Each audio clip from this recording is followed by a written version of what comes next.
we are on. Alright, hey, Shalom. Shalom. I'm going to begin by giving all glory and praises to Yahweh, Ba'ashem, Yahushua, Ba'ashem, HaKadosh. Good morning, to our beloved elders and apostles of Great Millstone Shalom.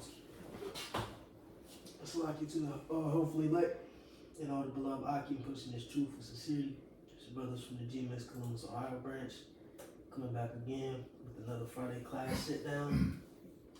And, just continuing on in the series, tackling Daniel 11th chapter, which, like I said, is, evidently going to, take a little bit of time to get through in depth, like I said, we're just going to keep chipping away at it. So, I believe we stopped at Daniel 11 and 5. So we could just pick up there, get a little bit more information on it, and, like I said, just keep chipping away at this chapter, and Lord's will is edifying. So whoever, Daniel 11 and 5. And then, of course, Jake, keep the Wikipedia up. And, it's going to be a lot of history. So just buckle up. Lord's will be edifying.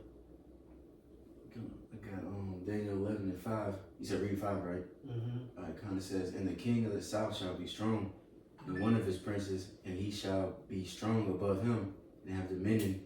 His dominion shall be a great dominion. Right, so, dealing with the king of the south, believe we touched on briefly in the last class, in the end, or the conclusion of the last class, that's going to Ptolemy the first Soter, all right?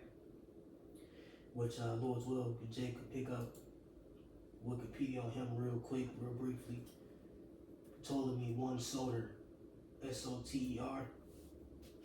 Alright, and when you're dealing with this fifth verse, alright, like we touched on in the last class, when you go into this chapter, as you get into the, the teens of the chapter, and even start now, we're going into the six Syrian wars, alright? Which, when you dive into the verse 5, pretty much just, in this small verse, tackles both the first and the second Syrian war, all right? Which then it leads to the third and fourth, all right? Going to the sixth verse on down, all right? But you got it, bro, whoever. Yeah, I got Ptolemy, which is Ptolemy, Yep. the first soldier. It is 369 BC to 282 BC, was a Macedonian Greek general historian and successor of Alexander the Great, who went on to found the Ptolemaic kingdom centered on Egypt. Ptolemy was the king and pharaoh of the Ptolemaic Egypt from 305-304 BC to his death in 282 BC, and his descendants continued to rule Egypt until 30 BC. During their rule, Egypt became a thriving bastion of Hellenistic civilization, and Alexandria a great seat of Greek culture. And that Alexander ultimately, went down into Egypt and conquered it. Hence, you got, the city, all right, Alexandria, So, like you said, Ptolemy, pretty much when, the kingdom was separated between the four generals, he took, the south end of things, which would be, Egypt. But you can read a little more, Lord's will. It's Ptolemy, the first was the son of Arsinoe of Macedon by either her husband Lagus or Philip II of Macedon, the father of Alexander. However, the latter is unlikely, and may be a myth fabricated to glorify the Ptolemaic dynasty. Ptolemy was one of Alexander's most trusted companions and military officers. After the death of Alexander in 323 BC, Ptolemy retrieved his body as it was en route to be buried in Macedon, placing it in Memphis instead, where it was later moved to Alexandria in a new tomb. Afterwards, he joined a coalition against Perdiccas, the royal regent over Philip III of Macedon. Yep.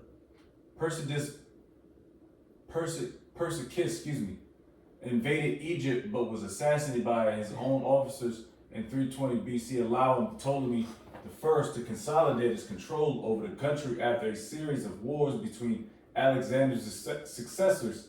Ptolemy gained a claim to Judea in southern Syria, which was disputed with the Seleucid king Seleucus I. Right. See, this is, you know, where Now we it's start. pick up, the Syrian wars, you know, pretty much ultimately going into, you know, the Ptolemaic dynasty and the Seleucus, you know, dynasty. You know, those two parties, you know, fighting against each other, you know, for this landmass, you know, being Syria, all right?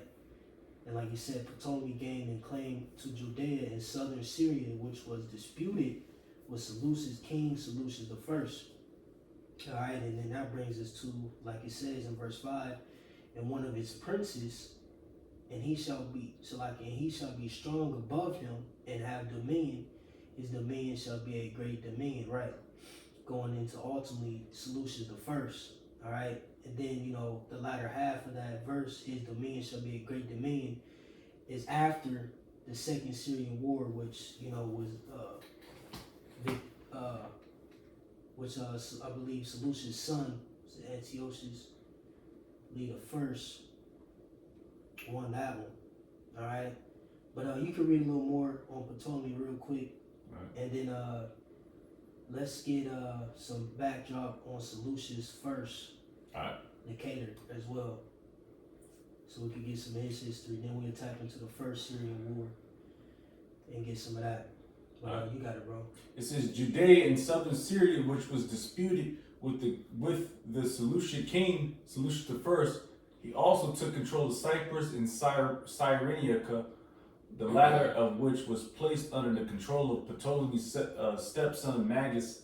Ptolemy also commanded the construction of the Library of Alexandria and of the Lighthouse of Alexandria, one of 7 wonders of the ancient world. Damn. God, that's beautiful. Yep. And like you said, you know, and take account to, you know, pretty much, you know, the agenda of Alexander was to pretty much push that Hellenistic, you know, lifestyle, you know, upon the planet. Yep. Okay, so remember lands like Cyprus, you know, etc. Those, you know, those islands, etc. were in the Aegean Sea, if I'm not mistaken. But you can see how, you know, that region, you know, Asia Minor, so on and so forth, became Hellenistic, you know. They were pushing forth, you know, that Greek ideology, so on and so forth in these different lands amongst, you know, the people, you know, that they took captive. All right, and let's not forget that you had, you know, captives in Babylon and, you know, various other regions too. So you see the scattering, you see the, you know, the pre-indoctrination dealing with the Greeks, you know. But now we could get some backdrop on Seleucus. All right, this is Seleucus I, Nicator. Yep. All right, 358 BC, 281 BC, was a Macedonian Greek general, officer, and successor of Alexander the Great, who went on to found the eponymous Seleucid Empire led by the Seleucid dynasty, initially a secondary player in the power struggles following Alexander's death. Seleucus rose to become the total ruler of Asia Minor, Syria, Mesopotamia, and the Iranian plateau. Assuming the title of Basileus, king, the Seleucid Empire was one of the major powers of the Hellenistic world until it was overcome by the Roman Republic and Parthian Empire in the late 2nd and early 1st centuries BC. Mm-hmm. Right, and then, you know, of course, we know the Seleucus, you know, dynasty, you know, ultimately, you know, down the stretch leads to, you know, Antiochus Epiphanes, so on and so forth. Yeah.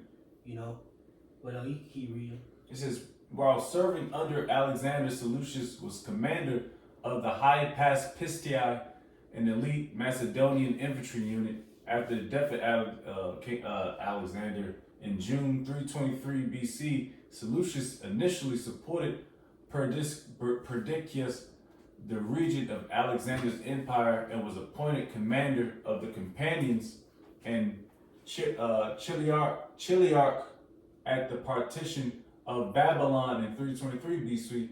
So like real quick, that name that he was a commander of. I'm just showing the picture real quick. And that name means man at arms or shield cover, shield bearer. So like I just want to show a couple pictures. Yeah, you know, again, you know, click on these sub links, etc. You know, to dive deeper. You know what I'm saying, through the spirit. You know, because it's a lot. You know, it's a lot to go into, but you know, we just abridging as much as we can, so we get an understanding of where we're at, what's happening, so on and so forth. Because again, this already happened in prophecy. Yeah. But you got it, bro. Military failures against Ptolemy in Egypt led to the mutiny of his troops and right. And the partition of Babylon was pretty much, you know, a conference, you know, if you will, you know, going into, you know, how they were going to divide up the territories of Alexander, you know, just for it's like a EU meeting or something like that. The World Economic Forum or some bullshit. Yeah, whatever they say. Figure some stuff out after Alexander's death. Yeah. But you got it. It says Perdiccas was betrayed and assassinated in a conspiracy by Seleucus, Piethion, and right. And Perdiccas, he was a general, all right, during Alexander's reign, you know, or successor of Alexander. You know, he's a high level general. Just you know, for some historical context as well. Cause that name keeps coming up. But you got it, bro. It says Pathon and Antigenes in Pelusium, sometime in either 321 or 320 BC, at the partition of Triparadisus in 321 BC, Seleucus was appointed satrap of Babylon, which means, you know, some of a higher satrap. That's right, and some danger. Yeah, that partition was another sit down, you know, believe in particular this time between the generals of Alexander. But you got it. Is under the new regent Antipater, but almost immediately the wars between the Diadochi resumed, and one of the most powerful of the Diadochi and antagonists forced Seleucus to flee Babylon. Seleucus was only able to return to Babylon in 312 BC with the support of Ptolemy. From 312 BC, Seleucus ruthlessly expanded his dominions and eventually conquered the Persian and Median lands. Seleucus ruled not only Babylonia, but the entire eastern part of Alexander's empire. Yep, right. So, Seleucus came into power, Ptolemy came into power. All right, his four generals, the notable ones, but, reference Antigonus as well. All right, which ultimately, like you said, the forces us, the Seleucus dynasty and Ptolemaic dynasty, took out Antigonus. All right. And that's like you said, you got four, because sometimes, Antigonus and I believe maybe like Lysimachus and Cassander, sometimes they interchange them three, you know what I'm saying? But ultimately, we know Antigonus was taken out of the way, down the stretch in the midst of the wars that was happening between the four and that's and just, five. Oh yeah, so I'm sorry. That shows you just like in America Today. I was looking at a YouTube. I look at it. I just seen the title. It said Rome is just America is Rome just with Wi-Fi, because it tells you. And of course, this is talking about but it's talking about Edomites in general, because they still do the same thing. Everybody's trying to claw their way up to the top. You know, like I watched a lot. Well, the past couple of days, I've watched a lot of the Donald Trump joints.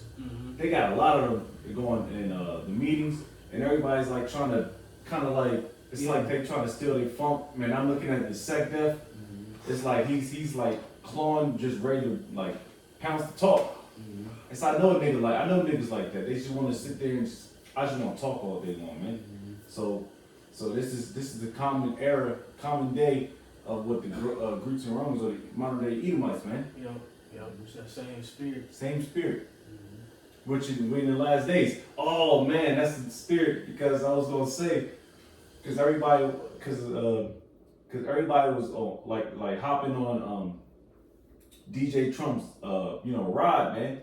Thank you. I just want to thank you, President, because you made it was everybody just commending him. Yeah. And this nigga, I mean, whatever, they did what they did, but everybody's commending this guy like he's that guy. Which, hey, he might, you know what I mean? They call him Nero 47, you know. But you know, you can just see the similarities between Greek, Rome, and America. The last leg, man. Alright, boom. Now, Lord's will, you know, since we, you know, tapped into, you know, these two men, alright, etc., you know, now we can tap into the first Syrian war, which ultimately was fought, if I'm not mistaken, between the son of Ptolemy II and, hold on, let me see, and Antiochus the First. Okay.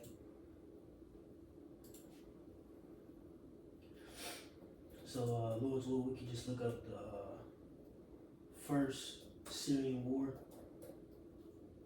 Alright, which, like I said, ultimately this first Syrian war was fought between the sons, you know, of the two, Ptolemy the first soldier and Seleucus the first Nicator.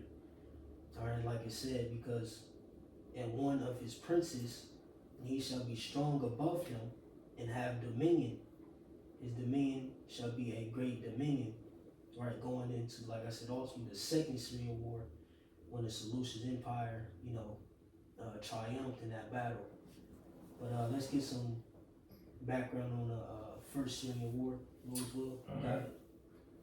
274 to 271 BC. What you got it, bro?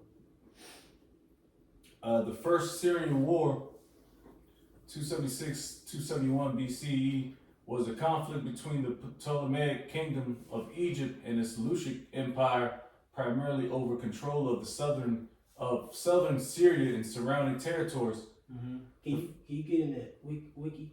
Yeah. Okay. Yeah. My fault. Because we're going to get these names too, Ptolemy II and Antiochus the First. Lord willing. What the fuck is this? Alright, here we go. Here we go.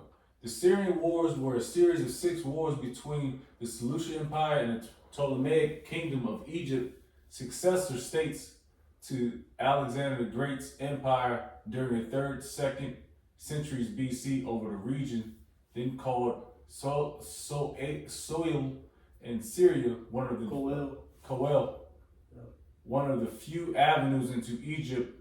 These conflicts drained the material and manpower of both parties and led to their eventual destruction and conquest by Rome and Parthia.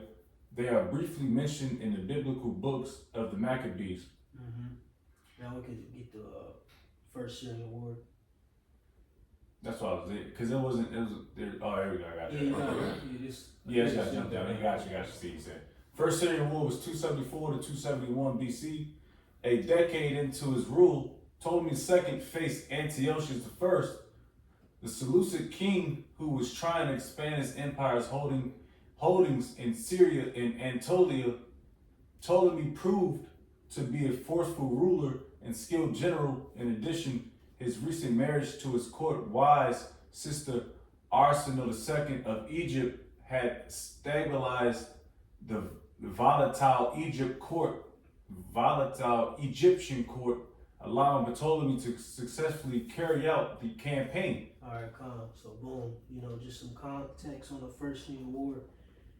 Then like I said, that 5th verse taps into both the first and second Syrian war. You see?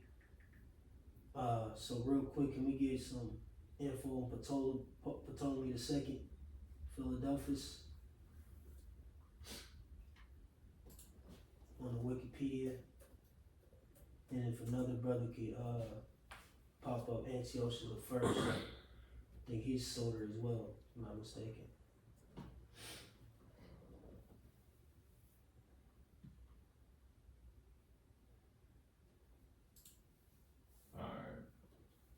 I got Ptolemy II, Philadelphus. All right. It says, what we got? 309 to 246 BC, was the pharaoh of the Ptolemaic Egypt from 284 to 246 BC. He was the son of Ptolemy I, the Macedonian general of Alexander the Great, who founded the Ptolemaic kingdom after the death of Alexander, and Queen Berenice I, originally from Macedon. Mm-hmm. During Ptolemy II's reign, the material literary splendor of the Alexandrian court was at its height. He promoted the museum and library. In addition to Egypt, Ptolemy's empire encompassed much of the Aegean and Levant. He pursued an aggressive and expansionist foreign policy with mixed success. From 275 to 271 BC, he led the Ptolemaic kingdom against the rival Seleucid Empire. They said rival. Mm-hmm. So that means they're already against each other, man. It tells you in the scriptures. Yep. It says in the Because first. ultimately, when you dive into the history further, pretty much, if I'm not mistaken, that land, I believe through one of those partitions, was ultimately sanctioned to the Seleucid Empire. And what had happened was, I believe, the Seleucid Empire had got into some conflict, I believe, with Antigonus as well, or something like that. And then Ptolemy just took it over, and that was during, Ptolemy the first and Seleucus the first and Nicator. All right, and pretty much, their sons came into power and to reign. If I'm not mistaken, I think Seleucus,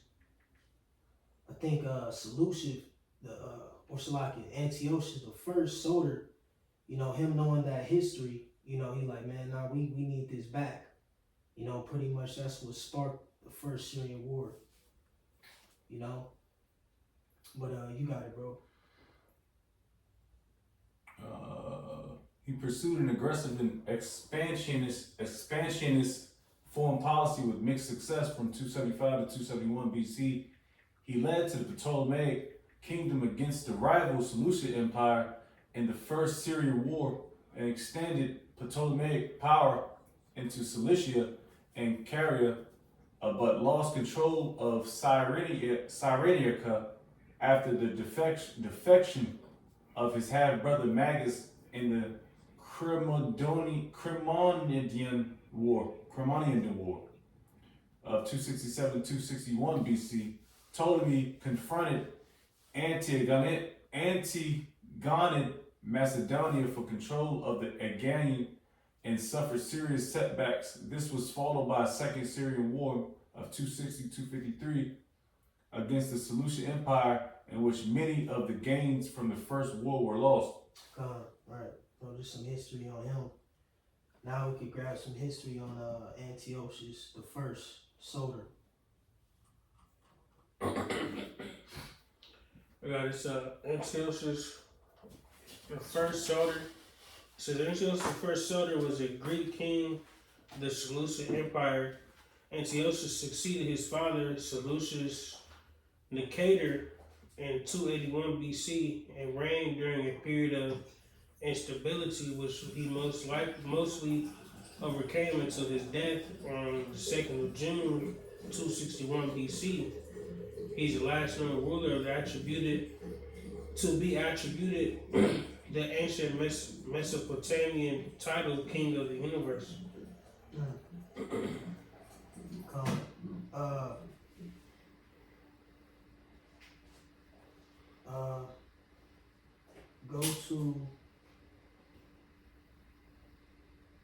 Jump down to go to his bio, Lord's will. That's what I'm looking for. His biography. Jake need water in there.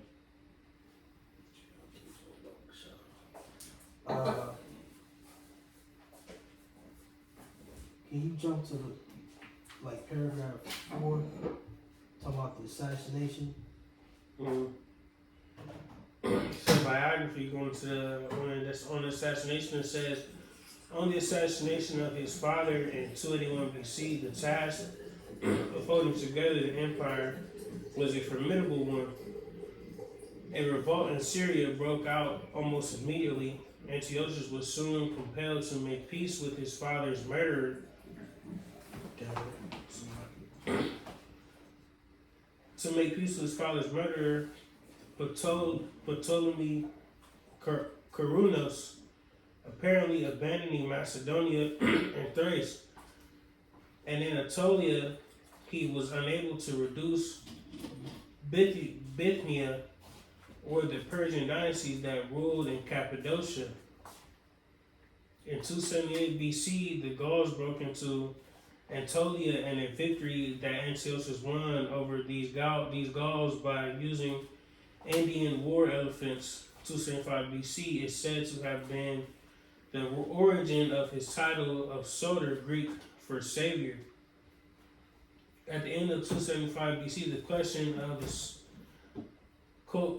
Colli Syria, which had been open between the houses of Seleucus and Ptolemy since the partition of 301 BC, led to hostilities, the First Syrian War. It had been continuously in Ptolemaic occupation, but the house of Seleucus maintained its claim. War did not materially change the outlines of the two kingdoms, though frontier cities like Damascus and the coast districts of Asia Minor might change hands.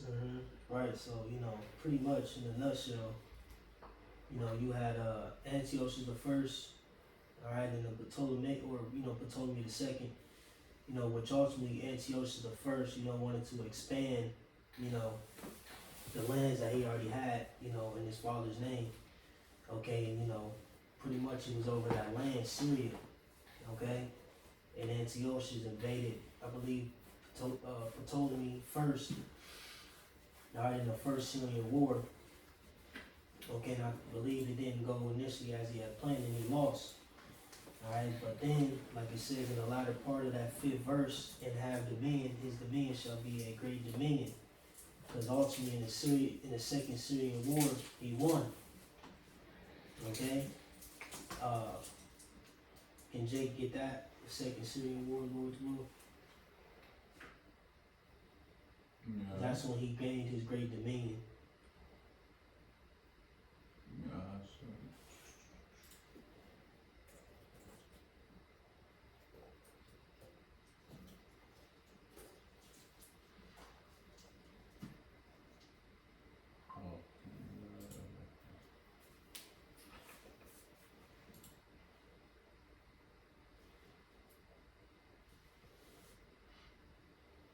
The Second Syrian War, 260 to 253 BC.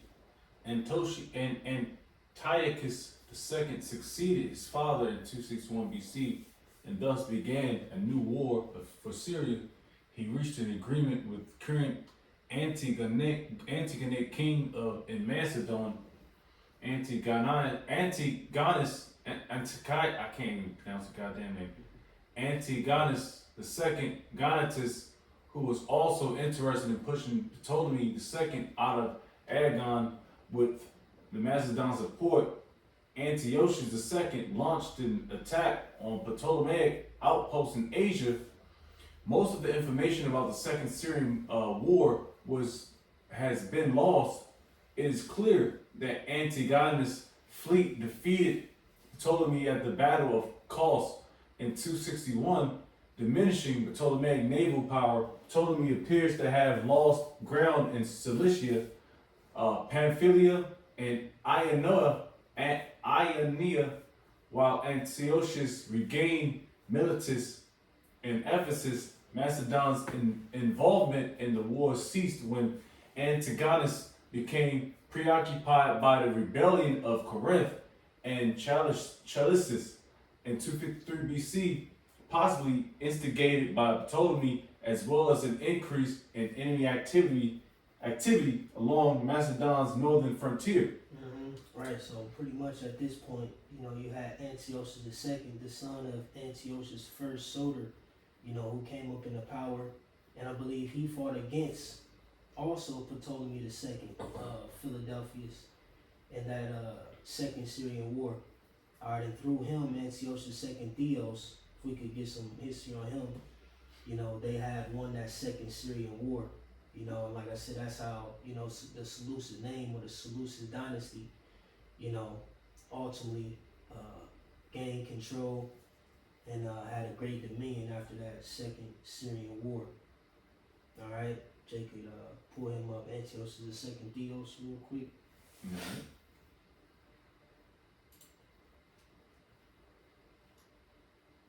This is Antiochus the second Theos. 286 to 246 BC, was a Greek king of the Hellenistic Seleucid Empire who reigned from 261 to 246 BC.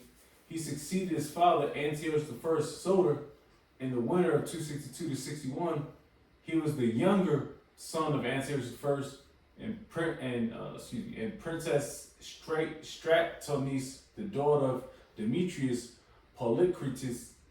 Antiochus II was a forceful personality who was in his lifetime largely succeeded to hold the sprawling Seleucid realm intact. However, his fateful decision to repudiate his first wife, Laodice, and marry a Ptolemaic princess Berenice as part of peace treaty led to a succession struggle after his death that would shake the empire's foundation and cause large territorial losses. Right, and that goes into perfectly with the 6th verse of Daniel 11. So Jay could read that 6th verse, Lord willing. It's pretty much what they just said summed it up, that 6th verse, you know, ultimately. But you got it. It says, in the end of years, they shall join themselves together for the king's daughter. Right, like Salaki, like I said, and in the end of years, they shall join themselves together. Right, so after the second Syrian war, ultimately, like you said, you know, through marriage, you know, they pretty much tried to bring peace through marriage. I join them all. Right, so, you know, Ptolemy the second Philadelphus, all right, he married off his daughter Berenice the first to Antiochus the second, all right, Theos. See, like you said, to bring peace, you know, to the two realms, you know, ultimately. But in that Antiochus the second Theos, he left his first wife, Laodice or Laodicea. That's where you get that land from. It's Laodicea, if I'm not mistaken. I believe that's how it's pronounced. Mm-hmm. All right, from that woman. All right, pretty much, you know, she inherited that land. You know, believed through her husband at that time, and he named it after her. But you got it. It says, for the king's daughter of the south shall come to the king of the north to make an agreement. Right, so the king, so like I said, for the king's daughter of the south shall come to the king of the north to make an agreement. Right, so like I said, Ptolemy the second Philadelphus married off his daughter Berenice, you know, to Antiochus the second. All right, but he had to leave his first wife, Laodice, or however you want to pronounce it, Laodicea, or Laodice, however. All right, she married, he had to break it off with her to marry Berenice, you know. But you got it. But she shall not retain the power of the arm. Mm-hmm. Right, she shall not retain the power of the arm, you know, because ultimately what? You know, they end up having children, okay? But throughout time, Antiochus II ended up being put to death. You know, now some accounts say that he was put to death by Laodice, you know, because he tried to return back to her, you know, tried to get back with his shorty or whatever. Some say she poisoned him and he died, you know, whatever the case may be. But through that, you know, Berenice and her son didn't, you know, retain the power, you know, because, you know, she thought, you know, she married into the, you know, Seleucid, you know, dynasty, etc. Her son, you know, would gain inheritance, you know, so she lost the power of the arm, you know. You got it. But she shall be given up, and they that brought her, and he that begot her, and he that strengthened her in these times. Right, like I said, but she shall be given up, because she ended up ultimately getting put to death as well. Believe this lady Laodice, you know, was an MFer, you know what I'm saying? After Antiochus II left her, you know, she caused a lot of havoc, you know. But real quick, let's get a couple of these names. Can we get a backdrop on Berenice and Laodice, however you want to say her name. And did we get some information on Ptolemy II? I think we did. But let's get a little backdrop on this man's family tree real quick. So did we get some? I think we got some backdrop on Ptolemy. It's a lot of names. Yeah, it is. But let's get some history on Berenice and Laodice. Alright. This is Berenice of 279, 268 was queen of Egypt by marriage to Ptolemy I Soter. She became the second queen after Eurydice of the Ptolemaic dynasty of Egypt. That's pretty. You want to keep going? Yeah, come on. Yeah, Berenice was originally from Eridea. She was the daughter of Princess of Antigone of Macedon, and an obscure local, a Macedonian nobleman called Magus. Her maternal grandfather was a nobleman called Cassander. Where are you at? Berenice the First. Wiki? You on the wiki? Yeah, Berenice the First, or just Berenice. because I tried to look for a name. Go to Antiochus 2 Theos. Yeah, okay, I got you. It's Go on to me. spouse. Go to spouse. Yep, got you. Because it's a lot of common names. Yeah, it's a lot of common But I names. think that may be it. Or you say No. Syria. It was two of them. All right, the water. Berenice Syria, Syra. Sorry, yeah. Also called Berenice Pharenophisferus, or Berenice Syra was an Egyptian princess and a Seleucid queen regent. She was a Seleucid queen by marriage to Antiochus II of Theos, and regent during the minority of her son Antiochus in 246. Berenice was the daughter of Ptolemy II of Philadelphus and Arsinoe I of Egypt. She was named after her paternal grandmother, Berenice I of Egypt. The date of her birth is unknown, but most estimates are before 280, as her mother was exiled the following year. Berenice Syra's relationship with her father remained positive after her mother's exile. When she moved upon her marriage, he provided her with bottled water from the Nile, so she would never have to drink from any other source. Queen, around 252 BC, following a peace agreement in 253 BC between Antiochus and Ptolemy to the Second Syrian War, Berenice. Yeah, to end the Second Syrian War. You know, like I said in that 5th verse, that was the end of that Second Syrian War when the Seleucid dynasty, through Antiochus II, won in battle against the Ptolemaic dynasty. And like I said, this was the peace treaty between the two realms via, marriage. You got it. Says Berenice married the Seleucid monarch Antiochus II of Theos, who divorced his wife Laodice I and transferred the succession to Berenice's children. Upon their marriage, she took the name Syria, referencing Syria. Berenice was fairly old for a Ptolemaic princess to marry. Her dowry was so large, she was known as Pharenophyris, or the dower bringer. Antiochus II took up again with his first wife, Laodice. Ptolemy II pressured Antiochus II to return to Berenice, but he repeatedly delayed this. In 246 BC, when Ptolemy died, Ptolemy III increased the diplomatic pressure his father had begun, and Antiochus died shortly thereafter. Many suspect from poisoning, possibly from Laodice. See? So, again, going back to Daniel 11:6, it says, in the end of years they shall join themselves together, right? The two realms, Ptolemaic dynasty and Seleucid dynasty, via Ptolemy the second Philadelphus and Antiochus II Theos. Those two parties, would try to unify through marriage, okay, but it ultimately went south. So for the king's daughter of the south shall come to the king of the north to make an agreement. But she shall not retain the power of the arm, neither shall he stand, nor his arm, right? Neither shall he stand, nor his arm, right? So he ended up dying as well.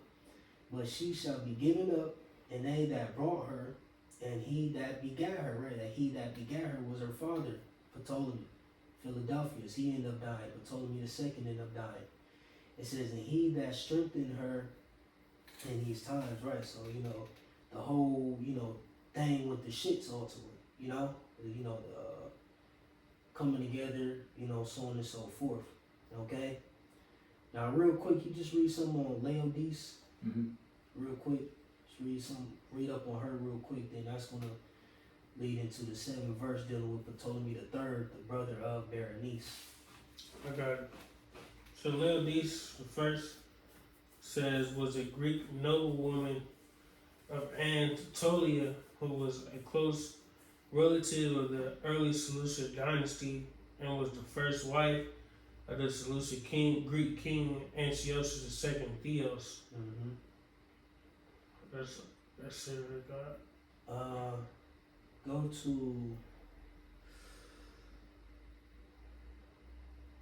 Go to deaths of Antiochus the second and his second family. Go to that. Lord's will. Start at the top. Yep. It says during Antiochus II's marriage to Berenice, they had a son called Antiochus. Laodice lived at Ephesus on 20th of January 246 BC. Ptolemy II died and was succeeded by Ptolemy III Arrogance. After the death of Ptolemy II, Antiochus II left his second family in Antioch and returned to Laodice. He named his first son with Laodice as his successor to the throne. In July 246 BC, Antiochus II died. Some suggest that he was poisoned by revengeful Laodice, leaving a confusing dynastic situation. Right, because now it's like who's going to be the successor? Which son is going to be in, the son of Antiochus the second seat? You got it. Seleucus II succeeded his father as king, and his brother Antiochus Hierax was named co-ruler in Sardis. They lived with Laodice at Ephesus. Laodice, either for revenge or to prevent civil war, had Berenice, her son, murdered in the late summer of 246 BC. Right, which ultimately that did lead to the war, because that's going to dive straight into Daniel 11 and 7. So we can start there. He says, but out of the branch of her roots shall one stand up in his estate. Right, dealing with Berenice, all right, or Bernice, like I said, but out of a branch of her roots shall one stand up in his estate, going into Ptolemy the third, Evergetes. So Lord's will, Jacob put him up, Ptolemy third, Evergetes, Euergetes. Should be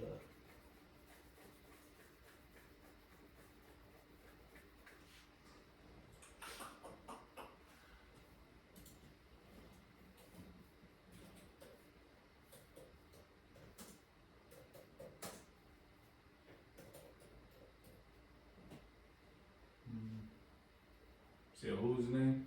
Arrogance? Ptolemy the third.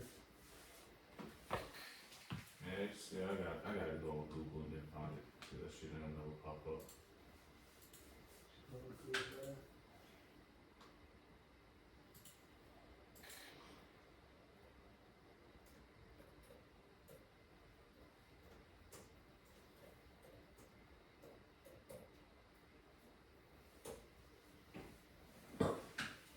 Oh, you're great. Euergetes, Evergetes.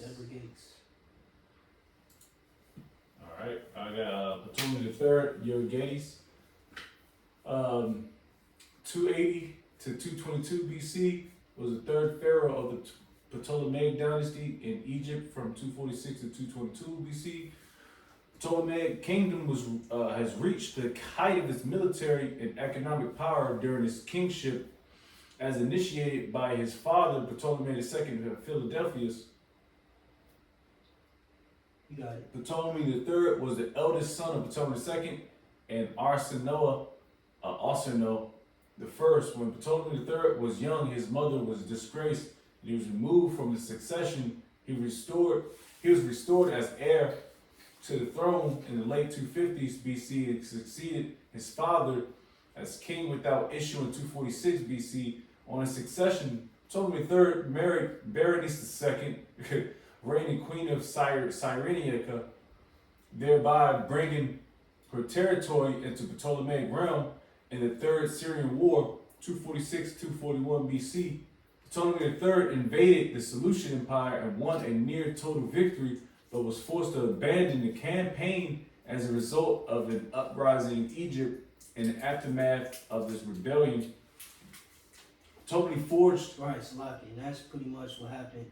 If you can, Zaquan, finish up that 7th verse, because of course he caught wind, the situation, and that's what led to the Third Syrian War, which ultimately was pushed by Ptolemy III, upon the Seleucid dynasty, and I believe he went against his son. Was it Seleucus the first?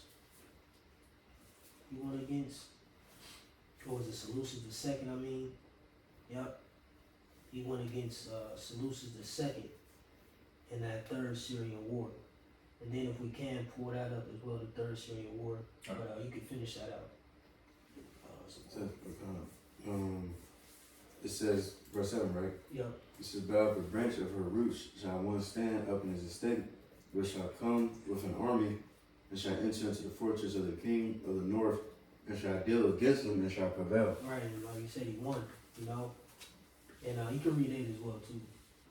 It says, and he shall carry captives into Egypt, their gods, and with their princes, and with their precious, so like the vessels of silver and of gold, and he shall continue more years than the king of the north. Right, because ultimately I believe he even outlived Seleucus, or was it Seleucus the second? Mm-hmm. Yep, so he outlived them as well, If you look at their death dates, he outlived them by like 3 years. It's more or less too. Yeah, You go perfect with what yeah, you it's, said. yeah. Well, I'll hold that. It says, and he shall continue more years than the king of the north, So he ended up outliving him as well. So Lord's will, finish that. Mm-hmm. Where you at, Quan? I was going to third. I'm at still Euergetes. You still in there? Yeah, but that's Yeah, finish. This. Yeah. Read that. This It is. says some more in there than get Seleucus the second, which is the son. So go to Antiochus the second Theos and get his son, Seleucus. Yeah. The second. But you got it, you call. So back in Laodice, so the third paragraph down in the death of Antiochus and his second family says, out of his outrage, the brother of Berenice, Ptolemy III, declared war the same year and invaded the Seleucid Empire. Right, that's that 7 and 8 verse we just went into. Yep, the water. His suspicions about the deaths of his sister and nephew were firmly grounded and were a part of the cause of the Third Syrian War, also known as the Laodicean War or the War of Laodice. During the war, while Seleucus was fighting Ptolemy, Laodice supported the revolt of her second son against her first son. This occurred in 244 BC, which caused a civil war for the next 17 years between Seleucus II and Antiochus hierarchs. Eventually, Ptolemy captured Laodice and had her killed. This happened no earlier than 236 BC because there are 2 honorific inscriptions in Babylon dedicated to her, dated to 247 BC and 237 BC. Kind of like the water. So like I said, through the spirit, that's what sparked that Third Syrian War, But you get Seleucus up. Let's go to his sons or successors. It should pop up his sons. Antiochus Hyrax and Seleucus the second. No, I thought you wanted Antiochus. Nah, I'm saying go to his page and then go to like his family tree. Oh, so the second. Yeah. Yeah. I was there. Oh, that's a lot. Give me a second. Oh, That's one. Oh yeah, I was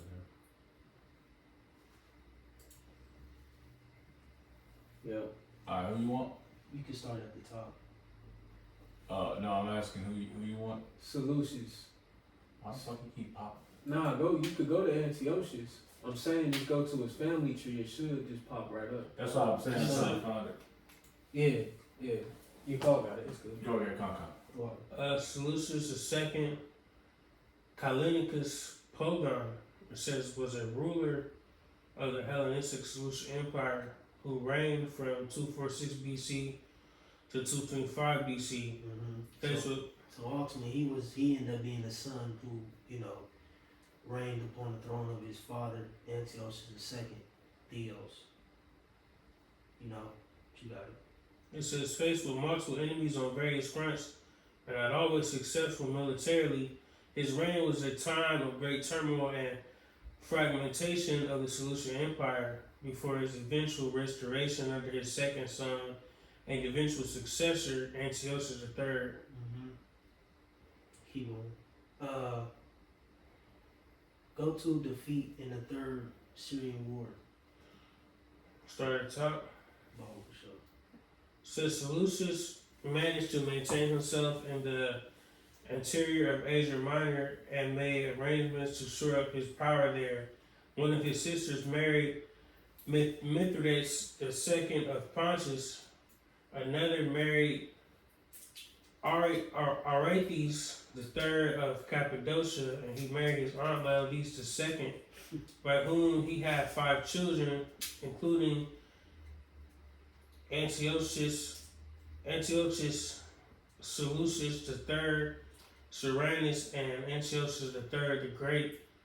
Seleucus then appointed his brother Antiochus Hyrax as viceroy in Asia Minor and marched against the Ptolemies. Ptolemy III returned to Egypt in 245 BC, reputedly taking with him 40,000 talents of gold and the statues of Egyptian gods which had been looted centuries before by the Persians. Seleucus crossed into Babylonia and Mesopotamia first. Hold on, read that part back again. That Ptolemy III returned. Ptolemy III returned to Egypt in 245 BC, repeatedly taking with him 40,000 talents of gold and the statues of Egyptian gods, which had been looted centuries before by the Persians. That's exactly what happened, verse 8. See? That's how you know the credibility of the scriptures. We just went into, pretty much how Ptolemy III, he went and reigned, and won, against, Seleucus the second. And like you said, what does it say in verse 8? And he says, and shall also carry captives into Egypt their gods and their princes, and with their precious vessels of silver and of gold, and he shall continue more years than the king of the north. Perfect. Man. You got it, bro. Keep reading that. Yeah, just finish it. It says, receiving the loyalty of the empire's eastern regions and then marching to Syria, where he recovered Antioch by 244 BC. This was followed by the recapture of the other major cities in the area by 242 BC. The interior of northern Syria had been regained, and Seleucus was able to launch raids and Ptolemaic control of Syria around Damascus. Read the next one. It says, elsewhere the Seleucids were less successful in the Aegean. The Ptolemaic armies were able to seize control of Ephesus as well as Anos and Moronia and Thrace and several cities on the Asian side of Hellespont. That's pretty much it. And then can we get the overview on the Third Syrian War real quick? But through the Spirit is upon you can read that verse 10, You read verse 9? Or 9, it's like it. Yeah, 9, it's like it. It says, so the king of the south shall come into his kingdom and shall return into his own land and attend to, right? Just hold that. Now to read the third Syrian war, then we get 10, 10 Alright. 11. Third Syrian War, 246-241 BC, also known as the Laodicean War. The Third Syrian War began with one of the many succession crises that plagued the Hellenistic states. Antiochus II left two ambitious mothers, his repudiated wife Laodice and Ptolemy II's daughters Berenice, Syria, in a competition to put their respective sons on the throne. Laodice claimed that Antiochus had named her son heir while on his deathbed, but Berenice argued that her newly born son was the legitimate heir. Berenice asked her brother Ptolemy III, the new Ptolemaic king, to come to Antioch and help place her son on the throne. When Ptolemy arrived, Berenice and her child had been assassinated. Ptolemy declared war on Laodice's newly crowned son, Seleucus II, in 246 BC, and campaigned with great success. His forces, possibly being commanded by Xanthippus of Lacedaemon, aka hey, fuck you niggas in the fraternities too, cause it's pissing me off trying to read these names. Fat ass words, man. Yeah, these are big ass bald faced niggas, man. AKA Xanthippus of Carthage, the mercenary general. That shit pissed me off, man. That shit ass. Just a quick note, you know what I mean? Because we know that Maccabees, the Macedonians, you know, the Spartans. Mm-hmm. So this nigga, he probably was a Jake baby. You know what I'm saying? Because, you know. Nah, this is Lacedaemon. I think it's different. Lacedaemonian. Lacedaemonian? Oh, yeah, like it says it's was a Spartan mercenary general. You know what I'm saying? Oh, I got you. Okay, I see. Okay, so I pronounced it incorrectly then. So like, some big ass words. Yeah. Yeah. That Greek shit, man. Yeah, straight up. And that's how we lost our heritage. This is of Carthage, the mercenary general responsible for defeating the Roman army at Tunis Baghrad in 255 BC. He won major victories over Seleucus in Syria and Anatolia, briefly occupied Antioch, and as a recent cuneiform discovery proves even reached Babylon. These victories were marred by the loss of the Cyclades. Excuse my eyes, burn like a mother. Cyclades to Antigonus Gonatus in the Battle of Andros. Seleucus had his own difficulties. His domineering mother asked him to grant co-regency to his younger brother Antiochus hierarch, as well as rule over Seleucid territories in Anatolia. And Antiochus promptly declared independence, undermining Seleucus' efforts to defend against Ptolemy in exchange for... Take a break, man. Slacking. Yeah, this shit Hey, crazy. Jake, quick up for Jake. Jake, Hey, my eyes are burning. I'm not gonna lie to you. shit. Hey, slacking for Jake Flag, but hey, it's real though. Jake be trying to, you know, have to go into these things, you know. Yeah, get Jake the wrong break, man. You know, yeah, just a brief overview of, you know, the Third Syrian War. You know, pretty much you have Ptolemy III who stirred up the Third Syrian War, you know, against the Seleucid dynasty, ultimately with Seleucus II, based upon the death or the controversy over the death of his sister Berenice. All right. Now we can jump to Daniel 11. Where we at 10 now? Cool. It says, but his son shall be stirred up and shall assemble a multitude of great forces. And one shall surely come and overflow and pass through. Then shall he return and be stirred up even to his fortress. Right. And like it says, verse 10, but his sons, which like says, so the king of the south shall come into his kingdom, and he shall return into his own land. But his son shall be stirred up, and shall assemble a multitude of great forces, right? The sons is going into the sons of Seleucus the second. So, real quick, let's get Seleucus the second. He shows. Callinicus. We read some history on him, right? Mm-hmm. Now, let's go to his children. Alright, if he had 2 children, Seleucus the third, which his name was, his real name I believe was Alexander, if I'm not mistaken. He had 2 sons. I'm trying to find the other one.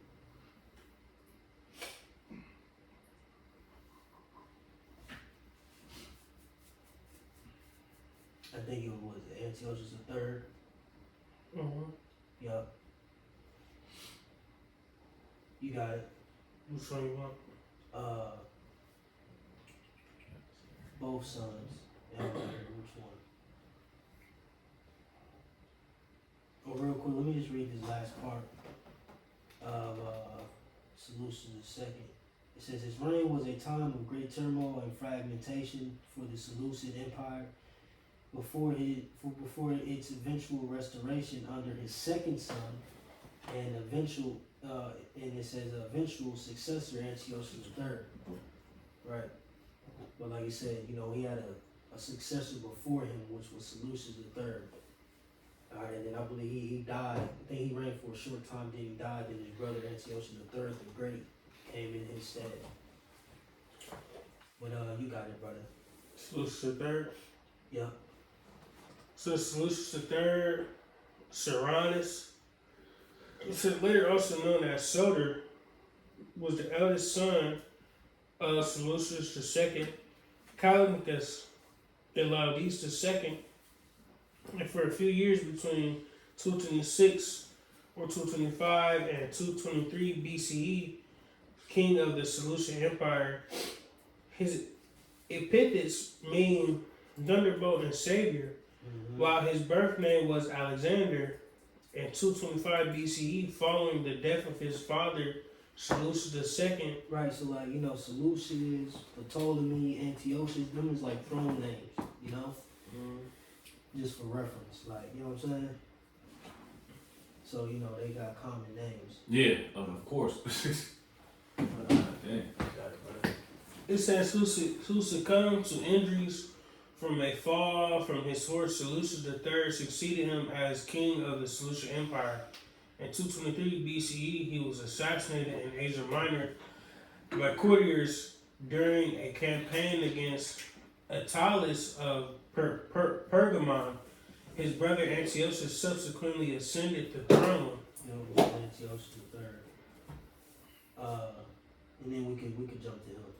Antiochus III's brother. Yep, this Antiochus III the Great, it says, was the 6th ruler of the Seleucid Empire, reigning from 223 to 187 BC.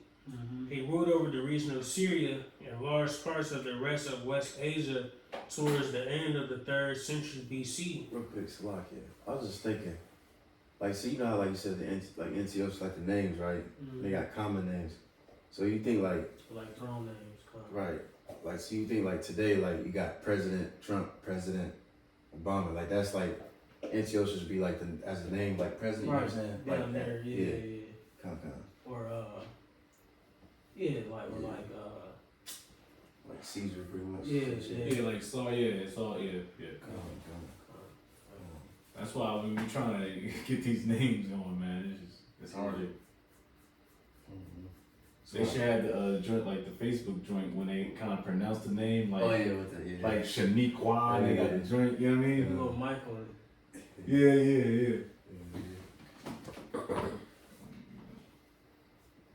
Whatever, you got it, brother. It says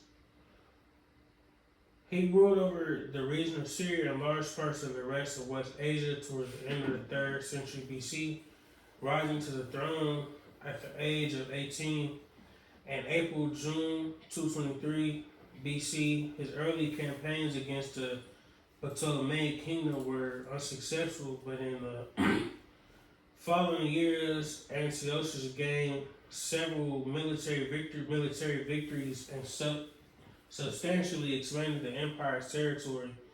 His traditional designation, the Great, reflects an epithet he assumed. He also assumed the title Basileus Megas, Greek for Great King. The traditional title of the Persian kings and military active ruler, Antiochus restored much of the territory of the Seleucid Empire before suffering a serious setback toward the end of his reign and his war against the Roman Republic. Declaring himself the champion of the Greek freedom against Roman domination, he waged a 4-year war against Rome beginning in mainland Greece in the autumn of 192 BC before being decisively defeated at the Battle of Magnesia. He died 3 years later on campaign in the east. Right, so pretty much, you know, you had Antiochus the Great who came up in the power at this time, and I believe he started, you know, the Fourth Syrian War with Ptolemy the Fourth, if I'm not mistaken.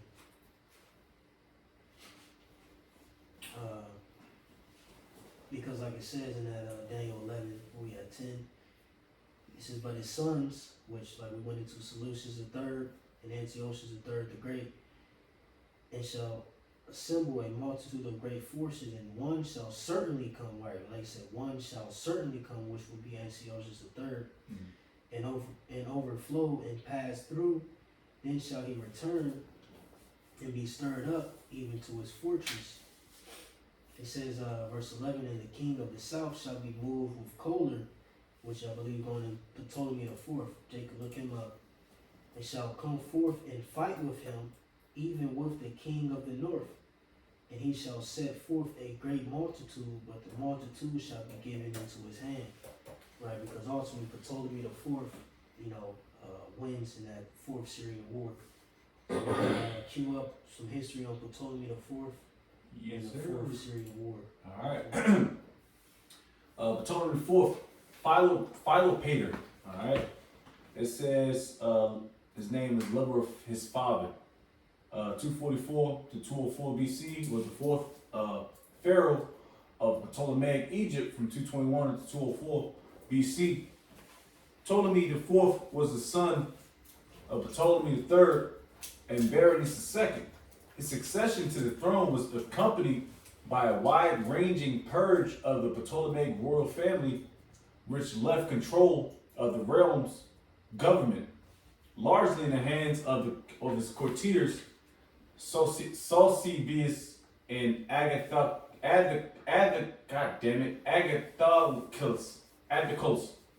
His reign was marked by the Fourth Syrian War, 219 and 217, with the Seleucid Empire, which culminated in a decisive Ptolemaic victory at the Battle of Raphia, one of the largest battles of the whole Hellenistic age.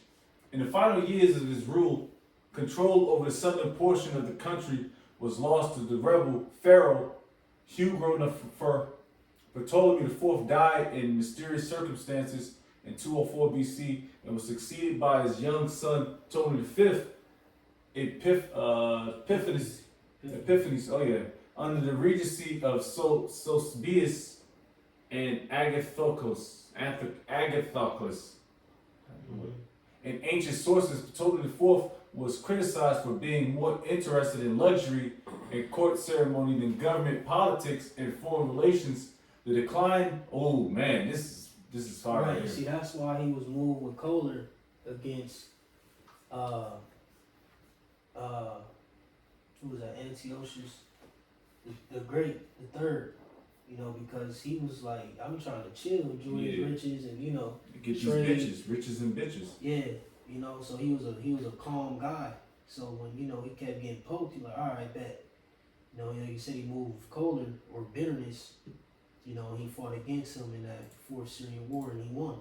You know, like it says in verse 11, It says, even with the king of the north, and he shall set forth a great multitude, like it said, because that was one of the biggest battles against, you know, in the Hellenistic age between, you know, the two parties. That was one of the biggest.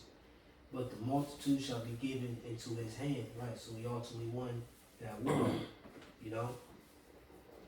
But you can finish that out and get that fourth Syrian war, Lord's will. Yeah, real quick, if you don't mind, real quick, if I could just throw some in, because the other mentioned about the names, the names that are like Ptolemy and all that, they're surnames. Mm-hmm. So all like a good example would be like the Koreans, like they got like Kim. Kim is in the face of a lot of these names, or Lee. You know, all these are surnames. You know what I'm saying? So you know, and if you go into surname, it says a hereditary name common to all members of a family as distinct from a given name. So you know what I'm saying? They all relate through this surname. You know what I'm saying? But just throw that out there. Yeah, just like we got it, you know. Yeah. Quanwald, Yep. Bond Ruben, Rauer Bond, you know. So yeah, it kind of correlates. It does correlate. It doesn't kind of. Let me see. Back at it, and I'll get the fourth. I'm gonna finish up. In ancient sources, Ptolemy IV was criticized for being more interested in luxury and court ceremony than government, politics, and foreign relations. The decline of the Ptolemaic dynasty is usually traced to his reign. That's pretty much what you want. Mm-hmm. All right. Yeah, but that's good. Yeah. Yeah, we could get that fourth Syrian war. Alright. This is the fourth Syrian war. And real quick, Salakia. I read down, I think this is, was it Ptolemy the fourth? Because I remember, I think the Apostle Tahar, I could be wrong. I remember hearing about this, but I remember Apostle Tahar said the Maccabees, the third book of Maccabees is actually canon. Anybody seen that video? You kind of. That's the spirit. Oh, you got that? Yeah, Okay. we gonna tap into that in the 12th verse. Okay, kind. Third and the fourth Maccabees. I'm gonna save this then. Nah, you could read it. Yeah, kind. You read down. Because the third and the fourth Maccabees is pretty much just history, secular history. Mm-hmm. You know? So Jake ain't finished that role. Jake said, Oh "Some yeah. books, man." Yeah, I forgot all about the third. Yeah, I'm chilling. Gone. Me either. Gone. It says if you skip down to Ptolemy the fourth, the legacy, the reputation, you go down to the last one paragraph, and it says Ptolemy the fourth is a major character in the biblical book, the Maccabees, third Maccabees. Alright, blah blah blah. I'm gonna skip to the part. It says the king is presented as an oppressive tyrant who transgresses divine law by trying to enter into the temple at Jerusalem, and then it launches in an attempt to wipe out the Jews by gathering them all in the hippodrome at Alexandria and have them trampled by drunken elephants. So yeah, through the spirit model, just grab that verse 12. It says, and when he had taken away the multitude, right, once he won that war, his heart shall be lifted up, right? He got prideful, you know, because like I said, ultimately he was about luxury business. He was a businessman. You know, He's Donald Trump type shit. that guy's the spirit. I was gonna say like a trumper, you know. But once he won that war, he got proud. You know, like I said, his heart shall be lifted up, and he shall cast down many 10,000s. Right, that's also going into our people. You know, but he shall not be strengthened by it, right? Because it's going to end in his demise. You know. But can you read that part back? You don't mind? By his little joint he just did. It says, let's read this. Read right here. The king is presented as an oppressive tyrant. Right, an oppressive tyrant. Like I said, he got proud. Who transgresses divine law by trying to enter into the temple of Jerusalem, and then launches an attempt to wipe out the Jews by gathering them all in the hippodrome at Alexandria. Let me see real quick. Right, because you got to think, we in the middle of all this shit. Little old Jerusalem. You know what I'm saying? We in the middle of all this, you know? All these wars, sub-wars, and, you know, in between them literally as well. You know, in between, you know, the Seleucid Empire and the Ptolemaic Empire. You know, eating between Egypt and, you know, Syria and all that. We're right in the midst of all that, you know? And real quick, the Hippodrome is pretty much like a stadium, like some Roman shit. Show a little picture real quick. So they were trying to kill us and that shit. Make a public display of it. You know, but it says at Alexandria and having them trampled by drunken elephants, these plans are repeatedly stopped by the divine intervention of Yahweh. In the end, Ptolemy IV recants and grants extensive privileges to the Jews. It is not clear that his work indicates the existence of a negative Jewish tradition about Ptolemy. That's pretty much the point. Yeah. And I believe 3rd Maccabees, the 1st chapter. Where was you at? You just looked something up? No, I'm Wikipedia, and you go down to Ptolemy IV, you go down to legacy and reputation, and then you just read the last paragraph. Right, because the 3rd Maccabee goes into the battle of Raphia. Real quick, let me read this 3rd Maccabee. That's fire. Yeah. I'm gonna have to read. No, I got it. Well, for this study, I gotta read these books. Real quick. Can Jake look up the battle of Raphia? You got the Syrian War popped up? Yeah, I do. Real quick, read that and then look up that battle of Raphia too. This is 4th Syrian War, 219 to 217 BC. Taking the Seleucid throne in 223 BC, Antiochus III the Great, 241-187 BC, set himself the task of restoring the lost imperial possessions of Seleucus I, Nicator. Right, so it's his great grandfather, great grandfather. You got it. Which extended from the Greco-Bactrian kingdom in the east, the Hellespont in the north, and Syria in the south. By 221 BC, he had reestablished Seleucid control over Median Persia, which had been in rebellion. The ambitious king turned his eyes towards Syria and Egypt. Egypt had been significantly weakened by the court intrigue and public unrest. The rule of newly inaugurated Ptolemy IV Philopator, reigned 221-204 BC, began with the murder of Queen Mother of Berenice II. The young king quickly fell under the absolute influence of the imperial courtiers. His ministers used their absolute power and their own self-interest to the people's great chagrin. And right, so he gonna try to take advantage of that, the weakened state that, the Ptolemies were in, or Egypt as a whole. Yeah, you're right. Yeah, it goes right to it. I can learn from Maccabees III. Oh, you got Maccabees 3? Well, this is the annotated. Jason, Damn, they got this. Damn, that's fucked up. That's fucked up. This is annotated joint from the Oxford joint. Shit, I'm gonna need that. Tomorrow. Come. Or I might just get on the PDF or something. But oh yeah. It's pretty much right the with same thing. Yeah. Yeah. I just roll. I'm gonna roll with the Maccabees 3rd and 1. Yeah, read that first verse. That's the spirit. I was gonna tell Jake to read that verse. This is when Philopator learned from those who returned that the regions that he had controlled had been seized by Antiochus. He gave orders to all the forces, both infantry and cavalry, took with him his sister Arsinoe, and marched out of the region near Raphia, where the army of Antiochus was encamped.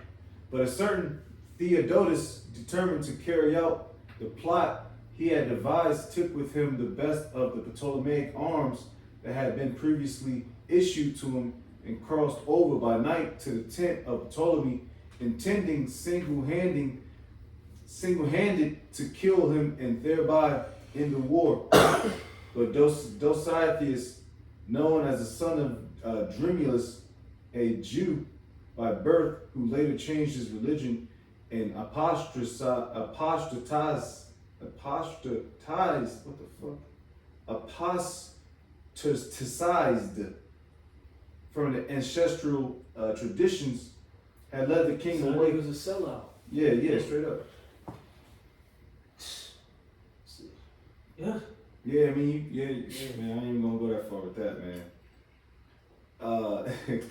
Cause it's He crazy. said he was born a Jew, but he converted to a Helen. Yeah, he's Hellenized, man. I mean, he cut his hair off, cut his beard off. It had led the king away and arranged that a certain insignificant man should sleep in the tent. And so it turned out that the man incurred the vengeance meant for the king when a bitter fight resulted and matters were turning out rather in favor of Antiochus. Arsinoe went to the troops with wailing and tears, her locks all disheveled, and exhorted them to defend themselves and their children and wives, bravely promising to give them each 2 minas of gold if they won the battle. And so it came about that the enemy was routed in the action, and many captives also were taken. Now that he had foiled the plot, Ptolemy decided to visit the neighboring cities, encouraging them by doing this, and by endowing the sacred enclosures with gifts, he strengthened the morale of the subjects. Since the Jews had sent some of their council and elders to greet him, to bring him gifts of welcome, and to congratulate him on what he had happened, he was also on the more eager to visit them as soon as possible. After he had arrived in Jerusalem, he offered sacrifice to the supreme power and made thank offerings and did what was fitting for the holy place. Then upon entering the place and being impressed by its excellence and its beauty, he marveled at the good order of the temple and convinced a desire to enter the sanctuary, when they said that this was not permitted because not even members. Jake friendly as shit. Yeah, that's like Gad, man. That's how that's pretty much. And then you got footnotes of the Battle of Raphia, which that's what you wanted. Yeah, that's all good though. It's all good info. It's a little context, but can you finish that Syrian war out on the screen, and then we'll be closing off. So that 12th verse, man, that's pretty much what happened, you know. If it goes well, I'm gonna tap into the 3rd Maccabees and, see if I can extract some more info. Man, you're gonna have a lot of here. It's mad footnotes here. Yeah, that's crazy. Yeah, it's a lot of labor, man. It's all good. Back at the 4th Syrian War, it says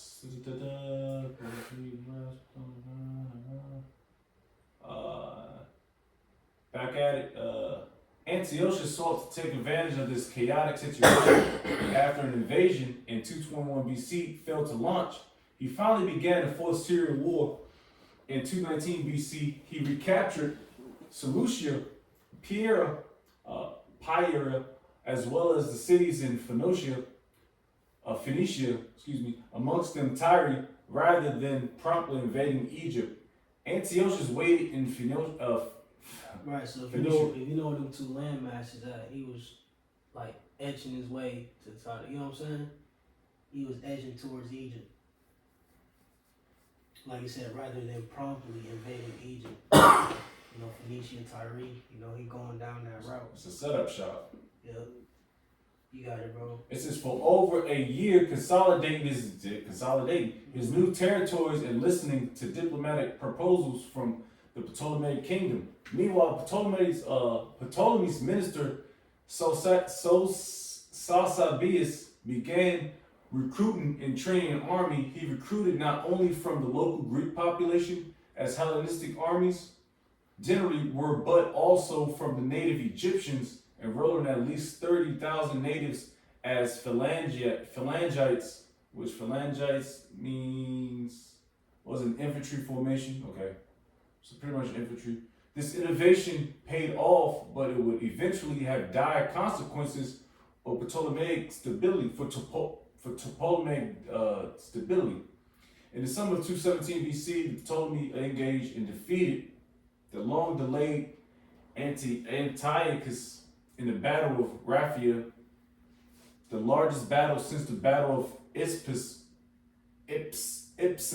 over 80 years earlier. Ptolemy's victory preserved his control over Solia, Syria, and the king declined to advance further into Antiochus' empire.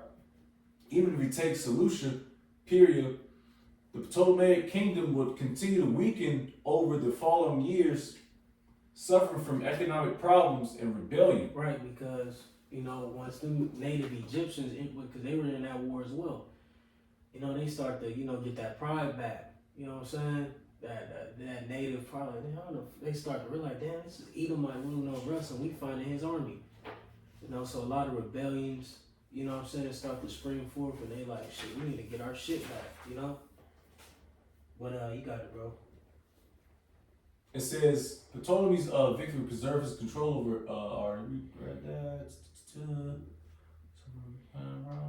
patriotic sentiment had developed among the native Egyptians who had fought at Raphia, confident, well-trained, but resentful of the Ptolemaic dynasty. They broke from Ptolemy in what is known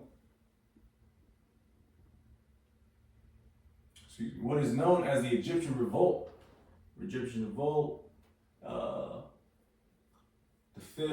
Ptolemy V of Epiphanes was the king of Ptolemaic Egypt from August 204 BC until his death into 180 BC.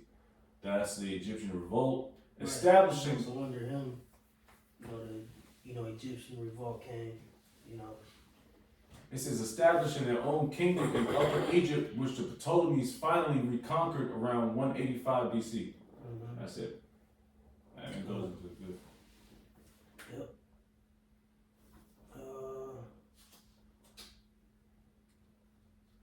And that's it, man. Like I said, verse 5 to 12. Yep.